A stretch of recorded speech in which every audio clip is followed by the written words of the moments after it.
All right, so here's what I'm thinking. First off, no matter what I'm gonna do, I'm definitely gonna add some support going across from this stud to that stud. Now my studs are nowhere, I mean, shit. It's 27 1/4 inches between these two, I think. 27, yeah, 27 1/4 inches between the two. I don't know why. I got nothing. So either way, I'm going to add a support going this way underneath where the back arm part of the slide will hit the wall here.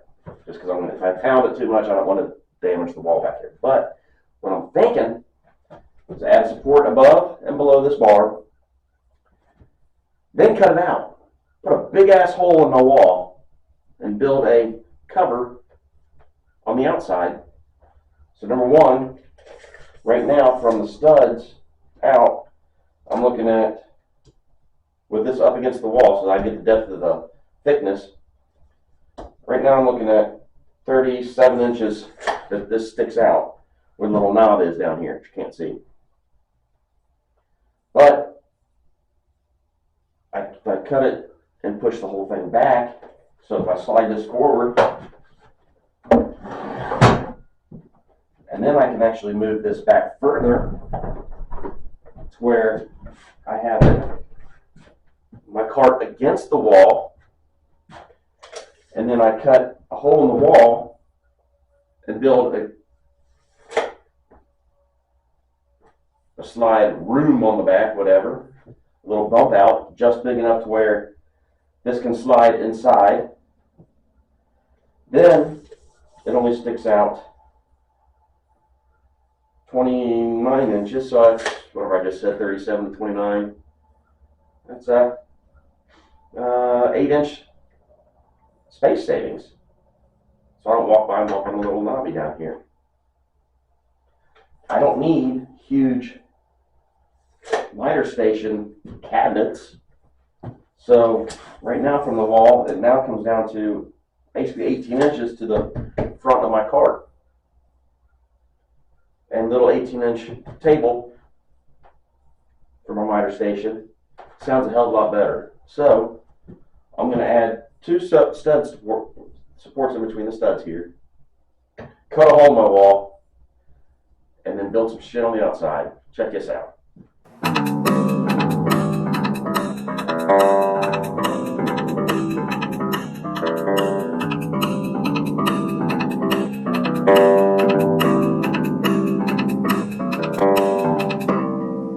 Now I've added these two for extra support. Thinking, so I measured from the floor to here to the top, and it's like 7 feet. So if I get 8 foot, I'm going to get, they don't have 1/2 inch OSB, so I'm going to get 7/16, close enough. And I need to come out to here. I don't remember how far it is. It's like 10 foot or something like that to get to this other stud right here. And that means I need to put like another, I gotta get 3 sheets going this way, or I can just pick up 2 and get me to about here, and then I can do the whole wall. Or do I just want to do the top half, do the bottom half 4 foot high, which is 4 foot will be to, well, that was a lucky guess, right to the middle of this one. So I get 1 sheet, it'll take me to here, and the second sheet can go on top, and then I have to cut it down because it's, you gotta think about it. It's either gonna be 1 or 2 sheets of OSB. I don't want to spend a ton of money. They're at least always $16 a piece.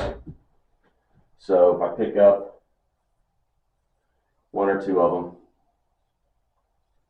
then that'll get me a start. But anyways, I can still cut the hole today. So let's put a hole in the wall right here.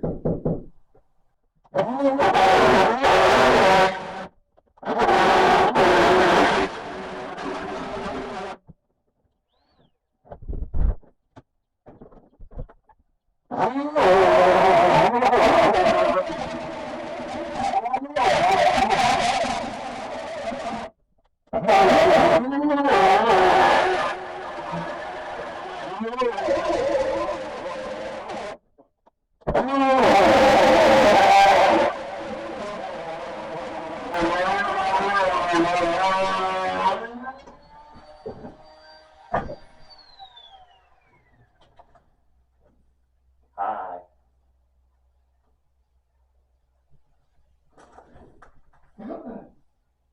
We got a window.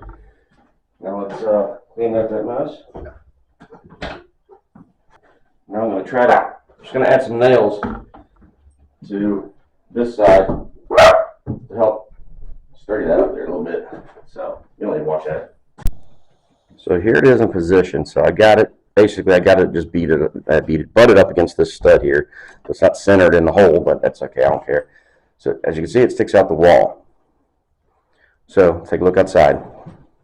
Around the corner here, and I've got a chunk of some leftover T111. It's got a little, who cares? And then I just framed it out with this so far. So that's where we're at right now. Now I'm trying to figure out how to build a box that needs to come from here 6 inches this way and then up, to build a box on this hole. So right now I'm thinking about just getting some 6-inch 2x4, cut to 6-inch length, drill some pocket holes in it, and put one, sticking out like this, and then put some stuff in between it, and then build a frame like that. So far that sounds like it's the best idea, as long as I don't pocket hole into, screwing into the screws there. I gotta figure out how to attach it. So it's either going to be pocket holed, or I may have to go get the little plate brackets, so I can put it here and then put a plate on here, screw it in, screw it on. All will be screwed into end grain, but the plate could be going into, I don't know, we'll figure it out. So there's the box on the outside. Sorry about the crunchings there. So got it all caulked up. It's dirty. I'm gonna clean it off, paint it white so it matches and kind of blends in. But there it is. There's the outside part. Let's go back to the inside. And there we go. All up against. It's enclosed. There's still a little bit of room in the back. Kind of see, not really. But there's plenty of room in there. Now it'll hold a lot of sawdust, I know that. But it freed up all that space. So now I need to build some sort of tables. Alright, now that we've got this hole done, still have to do some work on the outside, but that's done. Now I'm going to build just a table off to this side. You can see the blue board there. It's going to be part of the legs and stuff. All I'm going to do is a cheap, I got a 2 foot by 4 foot sheet of plywood. Spin around, look at that. So just got one of these. I got two actually, because I was thinking about doubling up like I did here. I got 2 sheets of plywood, both 3/4 of an inch. This is a just cheap construction grade. This is a little bit better. I don't remember what I used here a long time ago. Videos way back yonder, I think. But I'm not going to do that elaborate of a half laps and all that kind of junk. I'm just going to do butt joints. So I'm going to cut one proper length, and then just whatever gap in the middle is. Just a quick little frame. And then the legs will be attached on the inside. Now the legs, I'm using my future X's and I's old bed that fell apart. So these are just a couple 4x4s that I'm going to cut down to length. And those two will be the front 2 legs or the back legs. I don't know which one. There'll be one of the 2, front and or back. And then I'm going to use this 6, looks like an 8. Yeah, 2x8 to do the other 2 legs. These will be the front 2 legs going this way, and then the 4x4s will be in the back, and I'm going to put it right here. So basically I'm just going to start by using building a little frame around the base or underneath this. Well, you'll see. So let's get some wood attached to those 4x2, whatever, plywood. All right, so I got these two cut at 48. Now I'm just going to measure the distance between one of them. Doesn't matter which end, they're all going to be the same. And then get another piece there. This is not attached.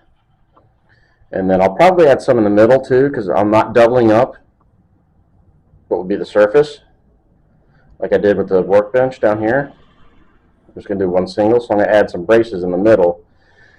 And it might be overkill, but I might use 4x4s because I've got some parts that might be long enough. Or I can do 4x4s in the ends. Alright, I've got the main, why am I damn drill? Throw it away. Try again. Take 7.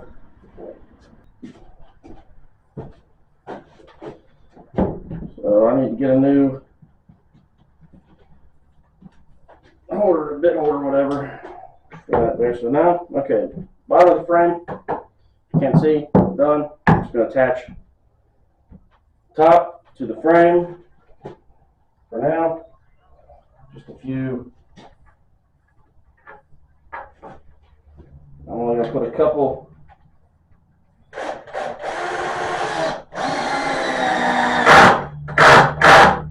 Let's go deeper. A few of these 2-inch screws in it.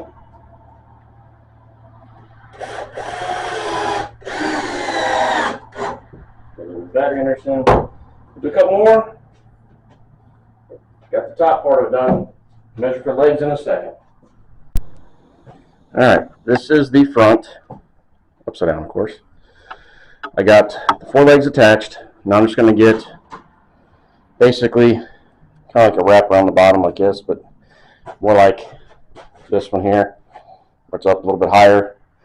So I'm going to get one same size as this, which is 20 and, I don't know, 23 quarters or something like that, and attach it about here. Add a little strength and straighten up the legs a little bit. One's, because there's all it is 2 screws here and then 1 coming in the other direction, and then the 4x4 has 2 going on this side and then 2 going on the other side.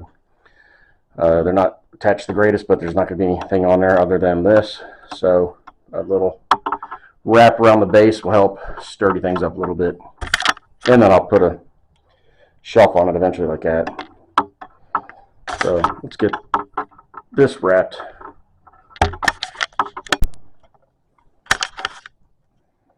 Okay, so all I did just recently is just add this bar and that piece there. I'm still thinking if I want to use this piece of plywood to build a bottom shelf down here, just for now. But at the moment, I'm calling this part done. Now I want to add some T-track for a little stop somewhere along here. I do not have it yet, so let's go get some. So right now, it's fairly level. This table is just a tad bit lower, but it's going to live there. And then I might use that piece of plywood to build a second one, but I haven't got that thought that yet. So let's move on to whatever's next, whatever parts I get next. So here's where we're at so far. Got this table done, sort of. Shelf's going on in a little bit, and I got this table on. I was going to do like this one, where I got the front piece here on here, but I figured that's the best spot that I can store the shop vac and still roll it. It'll fit in there. If I do put the front piece on, I'll just have to pick it up and put it in. Or if I build this I'll think about it. I'll see what I'm going to do. If I put the front piece on there, I can also put a shelf on there and I can roll it and stick it on a shelf because it's got plenty of height there. So we'll think about where I'm going there, but right now, that's it for now. Now I need to install the T-track. Oh, that was loud. To this guy here. I got to figure out how I'm going to put this on there. Figure out what I'm going to do. This looks crooked. figure that out in a little bit. Okay, so anyways, you gotta figure out how to do this because I do not have a router bit to fit my palm router that'll take that width. So I'm going to measure how wide that is. I don't remember offhand, and then see what the biggest bit I've got. I'm thinking here, because over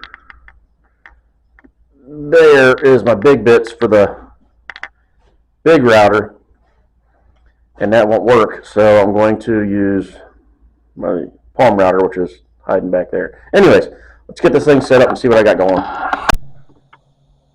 Okay, I added the T-track. Big pain in the butt to do that.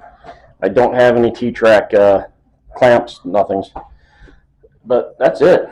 I'm calling this thing done. Got the bottom shelf on. That's living the way it is.